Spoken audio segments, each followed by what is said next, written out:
कविदेव। कविदेव का सबसे पहले जीवन परिचय प्रारंभ बढ़ाने जा रही हूँ। जीवन परिचय।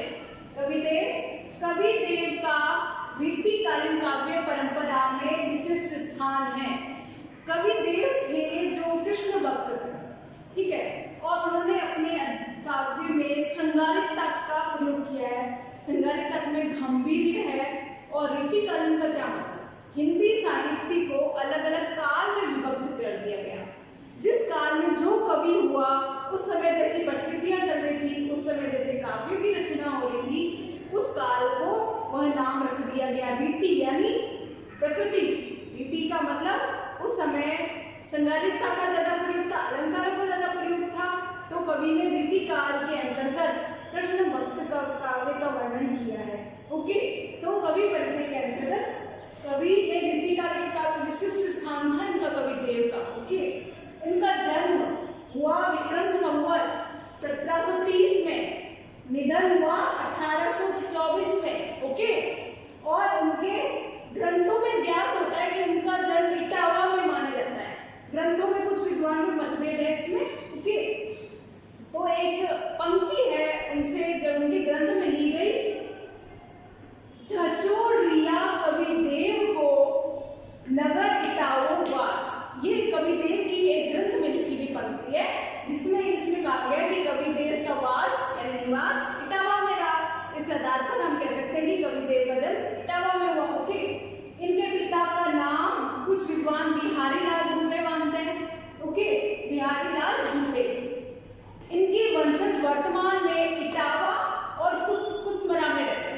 ओके, अभी भी उनकी वंशज है जो इटावा के लगभग आसपास कुसमरा गांव में रहते हैं। देव की रचनाओं की संख्या 52 कही जाती है, किंतु उनकी प्रमुख प्राप्त रचनाओं में भाव विलास, भवानी विलास, कुशल विलास, रस विलास, काव्य रसायन, देव चरित्र, अष्टयाम, सुजान वियोग, प्रेम तरंग आदि है। तो कवि ने जो रचनाएं करी आपको याद रखनी है। यहाँ पे कई बार रचनाओं की रचना पूछ ली जाती है, जैसे भवानी विलास किसने लिखा? तो कविदेव ने। तो ये आपको याद रखनी है। ओके, कविदेव कवि और आचार्य दोनों का ही पूरा निष्ठा से निर्वाह कर रहे थे। कवि भी थे, आचार्य भी थे। ओके, स्वभाव से रसिक होने के कारण उनके काव्य में श्रृंगार रस का उच्छल प्रभाव मिलता है, ठीक है, और उनकी श्रृंगारिकता छिछली नहीं है, मतलब विशेष गंभीरता विद्यमान है उनकी श्रृंगारिकता में। श्रृंगारिकता क्या होता है? कवि इसकी सुंदरता का वर्णन करता है। सुंदरता में ईश्वर की सुंदरता भी हो सकती है, नारी की सुंदरता भी हो सकती है, प्राकृतिक सुंदरता भी हो सकती है। ओके, तो अलंकारों का और रसों का स्वाभाविक प्रयोग कवि ने किया है। देव ने साहित्य में ब्रज भाषा को अपनाया। इसके साथ साथ संस्कृत, अपभ्रंश, प्राकृत भाषा, फारसी, उत्तर भारत की अन्य बोलियों को अपने काव्य में सम्मिलित किया। ओके, ये समन्वयवादी थे।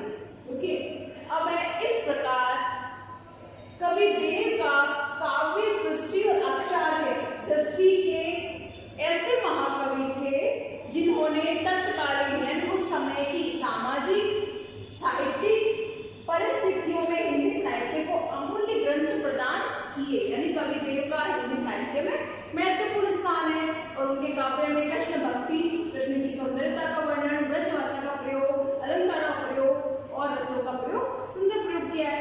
ये हो गया कवि का जीवन परिचय, जो कि आपको अच्छे से लर्न करना है क्योंकि एग्जाम में आता है। ठीक,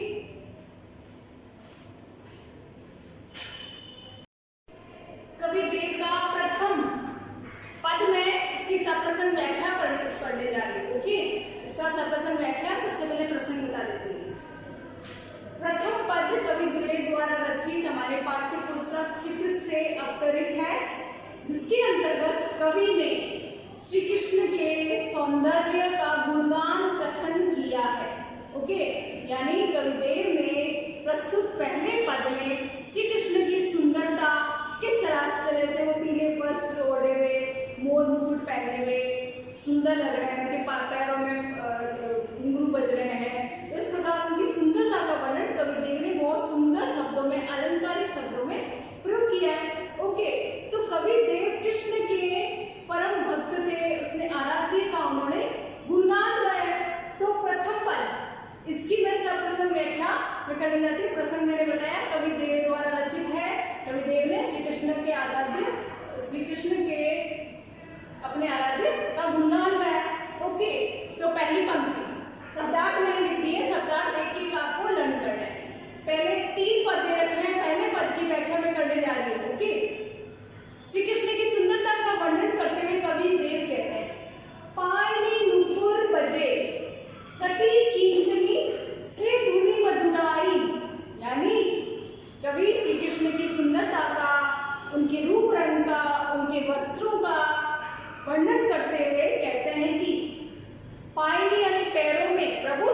कृष्ण के पैरों में नुपुर, नुपुर यानी घुंघरू, मंजू बजे, मंजू यानी सुंदर, श्री कृष्ण के पैरों में सुंदर घुंघरू बज रहे हैं, यानी उनके पैरों में पाजे पहन रखी उन्होंने और उनके पैरों में जो घुंघरू बजते हैं, मंजू यानी वो सुंदर लग रहे हैं बजते हुए, यानी कविदेव अपने श्री कृष्ण की सुंदरता का बखान कर रहे हैं। ओके, प्रथम पंक्ति का यह है, पायल यानी पैरों में, नुपुर यानी घुंघरू, मंजू यानी बज रहे हैं। ओके, बहुत सुंदर लग रहे हैं बजते हुए। ओके, नेक्स्ट, कटी किंकनी धुनकी धुनी मधुराई। कटी यानी कमर, किंकनी यानी करघनी, जो औरतें अपने कमर में जो आभूषण पहनती है उसको करघनी बोलते हैं या किंकनी बोलते हैं। ओके, धुनी यानी ध्वनि, मधुराई यानी मधुर, अच्छी लग रही है। तो कवि देव श्री कृष्ण की सुंदरता का बखान करते हुए कहते हैं कि श्री कृष्ण ने अपने कमर में किंकनी धारण कर रखी है, करघनी धारण कर रखी है, कमर में पहनने वाला आभूषण धारण कर रहा है। उसकी जो ध्वनि है, ध्वनि उसके घुंघरू होते हैं, उसकी जो ध्वनि है वो चलते हैं तो उसकी ध्वनि की बहुत मधुर लग रही है उसकी ध्वनि, क्योंकि किसकी कमर में पहने हुई किंकनी की घुंघरू की ध्वनि बहुत मधुर लग रही है। तो प्रथम पंक्ति, पायल यानी श्री कृष्ण के पैरों में, पायल नुपुर घुंघरू बन जाएगी, यानी श्री कृष्ण के पैरों में सुंदर घुंघरू बज रहे हैं और उनकी कमर में जो किंकनी बंधी हुई है उसके घुंघरू की ध्वनि बहुत मधुर लग रही है, बहुत अच्छी लग रही है, कानों को कर्णप्रिय लग रही है। ओके, प्रथम पंक्ति हो गई। नेक्स्ट, सांवरे अंग लसे पटपीत, हिया उनसे बनमाल सुहाई। सबको पता है श्री कृष्ण का रंग कैसा था, सांवला। तो श्री कृष्ण का शरीर सांवला अंग है, लसे यानी सुंदर लग रहे हैं, पट, पट यानी वस्त्र, पीत यानी पीले। ठीक है, श्री कृष्ण के सामने अंग में पीले वस्त्र बहुत सुशोभित हो रहे हैं, सुंदर लग रहे हैं। लसे का मतलब सुशोभित होना, सुंदर लगना। श्री कृष्ण पीले, पीतांबर इसीलिए कहलाते थे क्योंकि पीले वस्त्र वो पहनते थे। ओके, सामने अंग लसे पटपी, श्री कृष्ण अपने अंगों में, अपने शरीर में पीले वस्त्र धारण कर रहे हैं जो कि बहुत सुंदर लग रहे हैं। ओके, हिया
संसार में अपनी रोशनी फैलाकर सबकी सहायता करने के लिए कविदेव प्रेरित कर रहे हैं। ओके, योगी प्रसंग व्याख्या अब विशेष।